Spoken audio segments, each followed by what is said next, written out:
예수님이 말씀을 가르치실 때 수만 명이나 되는 사람들이 모였습니다. 그런데 그 무리 중에서 한 사람이 예수님께 나와서 부탁을 하는 거예요. 자신의 형이 유산을 독차지했으니까 좀 책망을 해서 저하게 좀 나눠주라고 이렇게 얘기 좀 해달라고 부탁을 했습니다. 그러자 예수님이 누가 나를 너희의 재판관이나 재물을 나눠주는 그런 사람으로 세웠느냐 이렇게 말씀하시는 거죠. 거절을 하신 거예요. 그리고 너의 모든 탐심을 물리쳐라. 사람의 생명은 재물이 넉넉한 데 있는 것이 아니다. 이렇게 말씀하셨습니다. 예수님이 이 부탁한 사람의 그 부탁을 거절을 한 거죠. 이때 이 부탁했던 사람, 예수님께 거절당했을 때 이 사람의 마음이 어땠을까 하는 것입니다. 여러분, 실망했겠죠. 실망했을 거예요. 그리고 상처를 받을 수도 있어요. 예수님을 믿고 나와서 부탁을 한 거거든요. 이런 부탁을 할 때는 예수님께서 자신의 그 부탁을 들어줄 거라고 믿었으니까 나온 거죠. 형이 유산을 독차지했으니까 좀 혼내서 좀 나눠주게 해주십시오. 이런 거 부탁을 한 거예요. 그러면 이런 부탁을 한 걸 보면은 이 사람도 예수님을 따르고 있고 그의 형도 예수님을 따르는 사람이라는 거죠. 만약 이 사람의 형이 예수님을 따르지 않는다고 하면 부탁을 해봐야 아무 소용이 없죠. 예수님을 따르지도 않는데 그 부탁을 해서 들어주겠어요? 당연히 안 들어주지. 그러니까 이 예수님이 말씀을 하시면 들을 거다. 우리 형도 예수님 말씀은 들을 거야. 이렇게 생각을 하고 예수님께 부탁을 한 건데 예수님이 그냥 단번에 거절하신 거예요. 그게 얼마나 상처가 되겠어요. 아니 예수님이 이런 부탁을 왜 안 들어줘?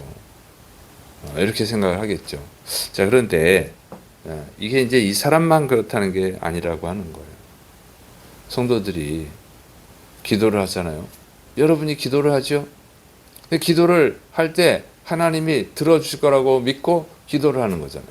근데 그것이 응답이 안 되면 어떻게 돼요? 실망이 되죠.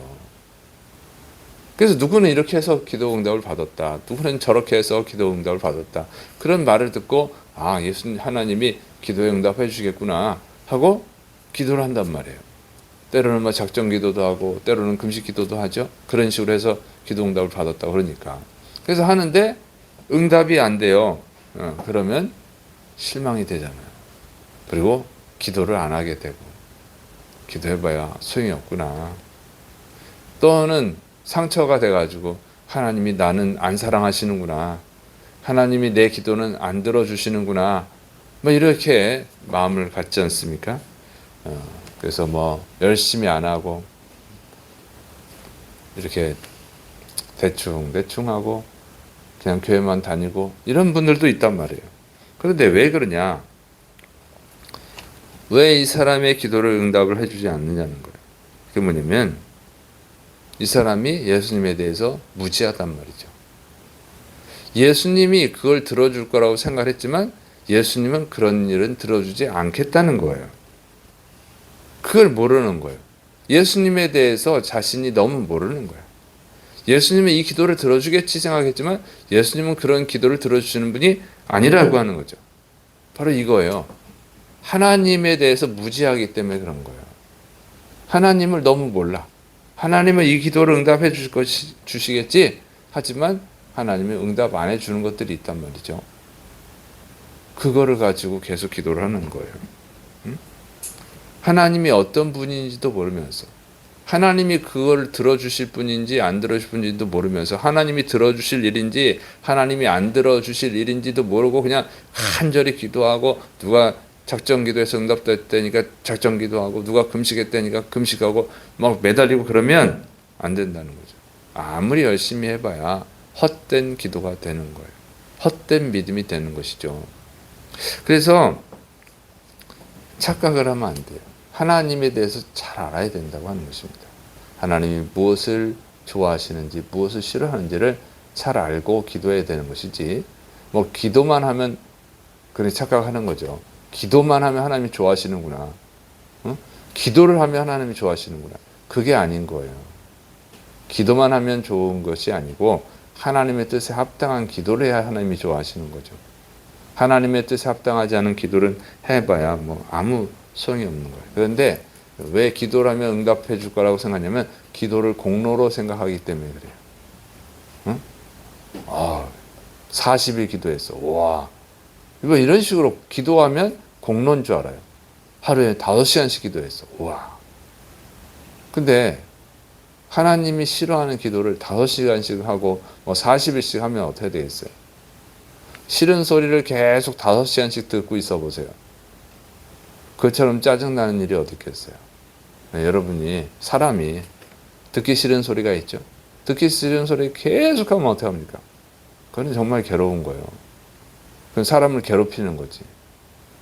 그러니까 엉터리 잘못된 것을 가지고 하나님께 기도하는 것은 그건 하나님을 괴롭히는 것이다. 오히려 응답을 받을 일이 아니라 벌을 받을 일이라고 하는 거죠. 그래서 하나님은 공의로우신 분이기 때문에 하나님의 공의에 맞는 것만 응답을 해주시는 거예요. 그리고 하나님의 때에 응답을 하시고 그 사람한테 유익할 때 응답하시는 거죠. 그런 것들을 알고 기도해야 됩니다. 그렇지 않으면 그 기도는 공해예요. 소음이에요. 아주 하나님을 괴롭히는 것이다. 그래서 하나님을 더 열심히 배워야 될 줄을 믿으시기 바랍니다. 하나님을 알고 기도해야 된다고 하는 거예요. 자, 두 번째로 이제 예수님은요, 이 말씀을 통해서 가르쳐 주죠. 사람의 생명이 그 소유의 넉넉함에 있는 것이 아니다. 이런 말씀하시죠. 그리고 비유를 말씀하셨어요. 이걸 깨우쳐 주기 위해서 한 사람이, 한 부자가 정말 이 풍성한 소출을 거두었다. 그래서 그 소출을 기존에 있던 곳간에 다 넣을 수 없을 정도로 엄청나게 풍성한 소출을 거두게 됐다. 그러시면서 이제 그래가지고 이 부자가 계획을 세웠는데 기존의 것은 헐어버리고 새로 더 큰 것을 짓고 거기에다가 모든 물건을 쌓아두고 자신의 영혼에게 말하는 거예요. 오랫동안 이제 쓸 것을 쌓아두었으니까 이제 내 영혼아 평안히 쉬고 먹고 마시고 즐거워하자. 이렇게 말을 한 거예요. 그때 이제 하나님이 말씀하셨다는 거죠. 그 부자에게 어리석은 자여 오늘 밤에 내 영혼을 데려갈 것인데 그러면 내가 쌓아둔 것이 누구의 것이 되겠느냐 이렇게 말씀하시는 거예요. 자, 여러분 누구의 것이 될까요? 자식들의 것이 될까요? 자식이 없으면 친척들의 것이 되겠죠. 친척도 없으면 언젠가 누구가 쓰든지 쓰겠죠. 중요한 것은 뭐냐면 이 사람은 쓸 수 없다는 거예요. 엄청난 재물을 쌓아놓아도 하나님이 데려가시면 쓸 수 없다는 거예요. 재물을 쌓는 이유는 뭐예요? 쓰기 위해서 쌓아두는 거죠. 재물을 버는 것, 돈을 버는 이유는 뭐예요? 농사를 짓는 이유는 뭐예요? 다 자기가 쓰려고 수고하는 거잖아요. 그런데 하나님이 데려가시면 아무것도 쓸 수 없다는 거예요. 그러니까 이 예수님께서 유산을 나눠달라고 하는 그 사람들에게 하시는 말씀이에요. 그 사람뿐인가요? 다른 사람도 다 마찬가지죠. 돈이 많아야지 행복하게 살지. 다 이렇게 생각하고 있는 거예요. 근데 예수님 말씀은 네 영혼을 데려가면 그 많은 재산이 무슨 유익이 있느냐 이렇게 말씀하시는 거예요. 그래서 이 비유의 목적을 가르쳐 주시죠. 누가복음 12장 21절 자기를 위하여 재물을 쌓아두고 하나님께 대하여 부요하지 못한 자가 이와 같으니라. 재물을 많이 쌓아두고 많이 쓰려고 하는데 중요한 것은 하나님께 부요해야 된다는 거예요. 자기 재산을 아무리 많이 쌓아두면 뭐예요? 하나님이 들어가시면 끝인데. 그러니까 행복하게 살기를 원한다고 하면 하나님 마음에 합한 자가 돼야 되는 것이죠. 하나님은 죽이기도 하시고 살리기도 하시고 하나님은 부자를 만들어 주시기도 하시고 가난하게도 하시는 분이에요. 다 하나님이 결정하는 거예요. 그러니까 나만 잘하면 되는 게 아니라 하나님께 잘해야 되는 거죠. 하나님이 행복을 주실 수도 있고 부자가 되게 하실 수도 있고, 더 중요한 것은 하나님은 우리 영혼을 천국으로 데려가시는 분이잖아요. 아니면 지옥으로 보낼 수도 있고. 그러니까 하나님께 기쁨이 되는 자가 되어야 되는 것이지, 하나님께 부유한 자가 되어야 되는 것이지, 자기 혼자서 많은 재물을 쌓아두었다고 한들 그게 무슨 그 사람의 행복이 될 수 있느냐 하는 것이죠. 그래서 이 사람의 잘못은 뭐예요? 이 부자의 잘못은 뭐예요? 이 부자의 잘못은 그 재물을 쌓아서 자기를 위해서 쓰려고 했다는 거예요. 자, 이 유산을 달라고, 유산을 좀 나눠달라고 부탁하러 온 그 동생, 왜 그 부탁을 했어요? 그 유산을 받아서 자기가 쓰려고 그런 거예요. 주님은 그 재물을, 그 돈을 자기를 위해서 쓰려고 하나님께 나와서 기도하는 사람한테는 관심이 없어요. 그건 하나님께 기쁨이 되지 않는 거예요. 아무리 열심히 수고하고 고생을 해서 번 돈이라 할지라도 자기를 위해서 쓰려고 하는 사람한테는 주님은 은혜가 없어요. 관심이 없어요. 하나님께 부여해야 된다는 거예요. 하나님이 기뻐하시는데 써야 된다는 얘기예요. 하나님을 기쁘시게 하는데 쓰기 위해서 주님 앞에 나와야지. 그러니까 하나님 주신 물질을 가지고 돈이 좀 모이고 그러면 먹고 마시고 놀러 다니고 자기를 위해서 쓰기 바쁜 사람들이 있어요. 그거는 잘못 쓰고 있다고 하는 거예요. 하나님이 다 주신 것인데 그렇게 쓰라고 준 게 아니라는 거예요. 하나님을 기쁘시게 하는데 쓰라고 주셨다는 거죠. 그래서 하나님을 기쁘시게 하는데 사용하는 그 사람, 그 사람에게 하나님이 행복을 주시고 또 천국의 복을 주시는 줄을 믿으시를 축원합니다. 우리가 하나님 앞에 나와서 돈을 구하는 사람이 얼마나 많습니까? 하나님께 돈 달라고 하는 사람이 얼마나 많냐고요. 그런데 그 돈이 누구를 위해서? 자기를 위해서 쓰려고 달라고 하는 거죠. 그 기도를 하나님이 기쁘게 받으시겠어요? 자신의 탐욕을 채워달라고 기도하는 그 기도를 하나님이 들으시겠느냐, 그 얘기입니다. 아무리 40일 금식을 하든 작정 기도를 하든 끈질기게 포기하지 않고 기도하든 그 기도는 그냥 소음이고, 죄 짓게 해주세요, 죄 짓게 해주세요, 이런 기도로밖에 안 들리는 거죠. 하나님을 위해서 쓰기 위해서, 하나님의 뜻에 합당하게 쓰기 위해서, 하나님의 일에 쓰기 위해서, 하나님을 기쁘시게 하는 일에 쓰기 위해서 기도하는 그 기도를 하나님이 들으시는 거예요. 그리고 기도만 하면 안 되고 실제로 그렇게 써야 되는 것이죠.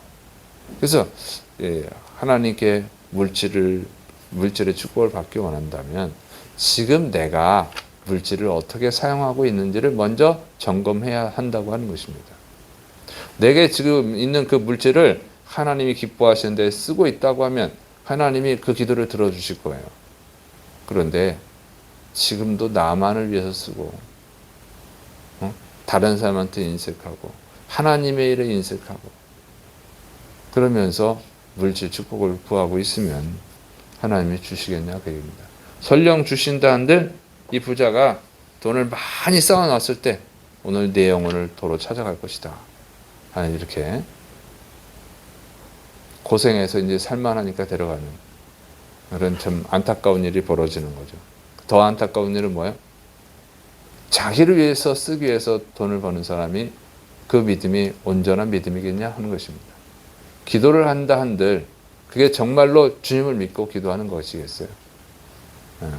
돈 주는 우상, 하나님은 우상으로 만들어가지고 기도한 것 뿐이지. 그래서 그 믿음은 잘못된 믿음이기 때문에 또 천국에 갈 수도 없는 거예요.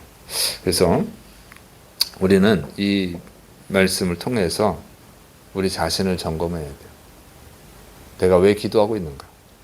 그리고 내가 지금 하나님이 나에게 주신 것들을 어떻게 사용하고 있는가? 그걸 점검해서 하나님께 기쁨을 드리고 하나님께 기도하면 그래, 내가 줄게, 이렇게 곧바로 응답할 수 있는 그런 믿음의 삶을 살아가야 되는 줄을 믿으시를 바랍니다. 기도하겠습니다. 사랑이 많으신 하나님 아버지, 우리의 기도가 하나님의 길을 괴롭히는 소음이 되지 않도록, 탐욕적 기도가 되지 않도록 우리를 붙들어 주셔서 우리에게 회개의 영을 부어주시고 하나님을 기쁘시게 하는 삶을 살아갈 수 있도록 도와 주옵소서. 우리의 물질이 주님을 기쁘시게 하는 아름다운 향기가 되게 하여 주옵소서. 예수님의 이름으로 감사하며 기도드립니다. 아멘.